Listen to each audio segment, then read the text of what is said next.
Hi, I'm Mandy Kenny, a professor in the Latrobe Rural Health School. I'm really sorry I can't be there in person, but I'm away collecting data for one of our current research projects. I've been asked to talk about how I see my role as a supervisor and the kind of expectations that I have of my students. I've been supervising high degree students for a long time now, and have had the absolute privilege of supervising a number of students to completion. So far this year, I've had 2 students complete, and I have quite a large group at various stages of their candidature, including some more that will complete this year. I often act as an examiner of PhD theses from Australia and internationally. I've got a couple to mark at the moment. The most fantastic part of supervising a PhD is seeing people graduate. I'm not sure who is more excited, me or the student. Doing the high degree is an incredibly exciting, challenging, but sometimes daunting process. Successfully completing requires hard work, great organisational skills, but more importantly, sheer determination. I think the main message I try and convey to my students is that a high degree is research training. It's like being an apprentice, electrician or builder. Students get really excited by their topics, but I'm the practical person in the supervisory relationship. A high degree is not just about completing a project, but it is about the training for your future research career. Because I feel so strongly about the research training component, I'm obsessed with process. My job is to guide, support and encourage my students, but it is also to ensure they develop the skills and knowledge expected of a beginning researcher.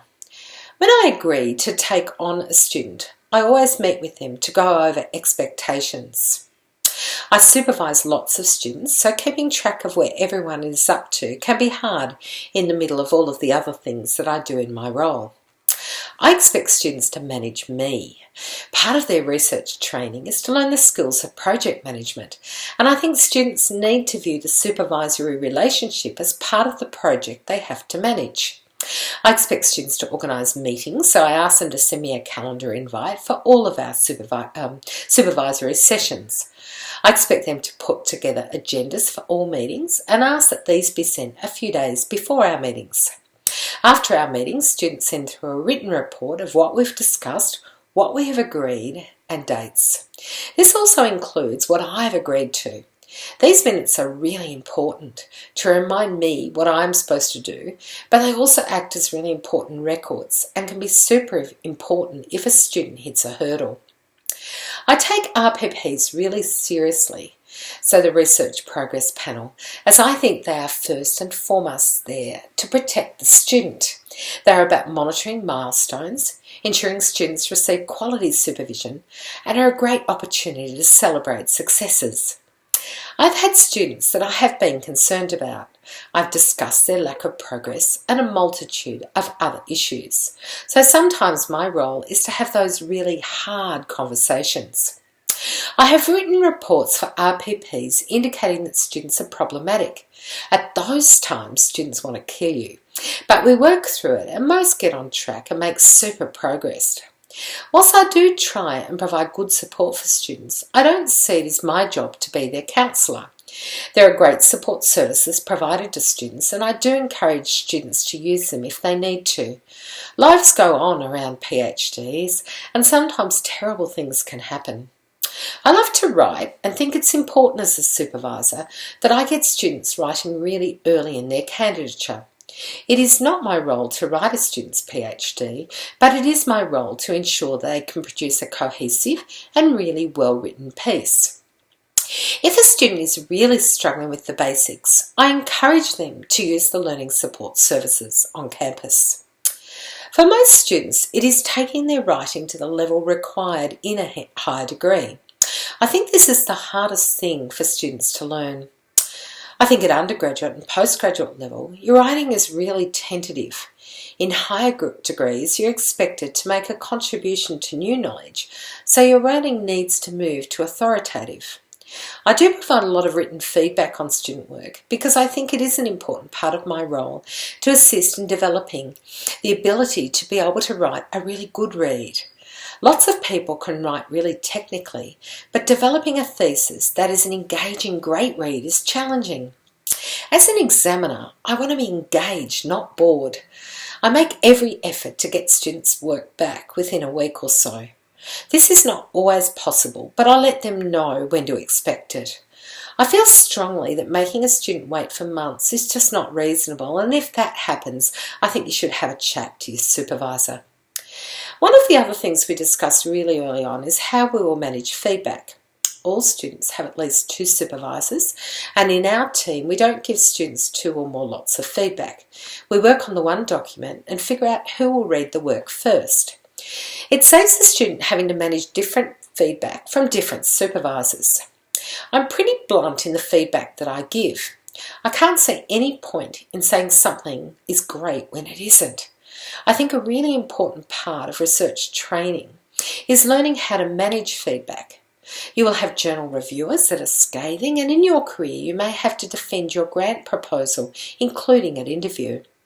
I do have students that really struggle with feedback that isn't positive, although they generally do get better at accepting it. I have a student whose PhD is currently at examination. She said to me, "I know it will be fine because you wouldn't have let me submit. I trust you." I think that was a great compliment, but she knew that I would be honest. We do all of our PhDs as PhDs by publication, so teaching students how to respond to a review of feedback is important for their training. I do expect students to present regularly. The 3-minute thesis is something I always ask them to do. Being able to describe your whole PhD or your topic in 3 minutes is really challenging, but it's fantastic training. I have a student at the moment who was so nervous when she first did it, but she did it again this year and was so excited because her confidence has increased. I think every student is different, and part of my role is trying to work out how you get the best out of people. Sometimes it does mean being tough. My student who has just finished really had had enough. I knew her conclusion chapter was really letting the rest down. She didn't want to redo it, so the role became one of coaching. Come on, you can do it. It was hard, but she got there, and she was so excited the day she submitted. She phoned me up the next day and she said, "I really didn't want to do those last few weeks, but I'm so pleased now that you really made me and that you kept on me, because it's such, so much better document now than what it was." I think developing a productive supervisory relationship is incredibly important. It's a different sort of relationship that changes at different times. By the end of a PhD, my students are world experts in their field, and they know far more than me about their topic. Supervisory relationships can have moments when it is hard for all parties, but I think if you ask me, the one piece of advice I would give would be to look on supervision as a process. Ensure you have agendas, minutes, and are prepared for critique and robust discussion. And I guess the last comment I'd like to make, the best bit of my role, is drinking champagne when you press that submission button. Good luck with your studies. I hope it all goes really well, and please don't hesitate to contact me if I can help in any way. I'm in the Health Science 2 building, and my email address is a.kenny@latrobe.edu.au, so a.kenny. Just send me an email if you want to chat, or if there's anything I can help you with as you go through your studies. Good luck, and I look forward to seeing you around.